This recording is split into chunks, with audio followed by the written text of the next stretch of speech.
റോഡുകളിൽ സ്വയം നിയന്ത്രിത വാഹനങ്ങൾ അഥവാ സെൽഫ് ഡ്രൈവിംഗ് വെഹിക്കിൾസ് അവതരിപ്പിക്കുന്നതിന്റെ സുപ്രധാനമായ അടുത്ത ഘട്ടത്തിലേക്ക് കടന്നിരിക്കുകയാണ് സർക്കാർ. ഈ സാങ്കേതിക വിദ്യ സുരക്ഷിതമായി നടപ്പിലാക്കുന്നതിനുള്ള മാർഗരേഖ രൂപപ്പെടുത്താൻ അധികൃതർ പൊതുജനങ്ങളുടെയും വ്യവസായ സ്ഥാപനങ്ങളുടെയും അഭിപ്രായങ്ങൾ തേടി.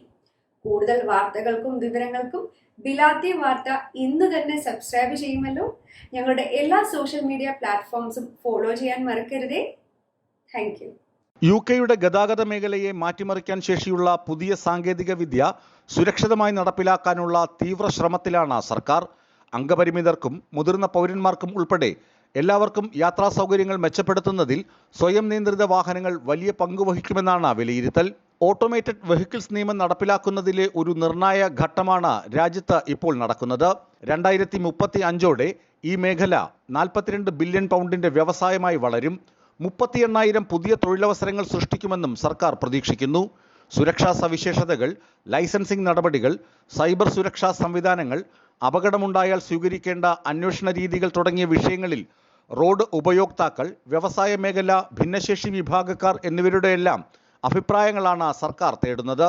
ഈ നീക്കങ്ങൾക്ക് പിന്തുണയേകി പ്രമുഖ കമ്പനികളും രംഗത്തെത്തി.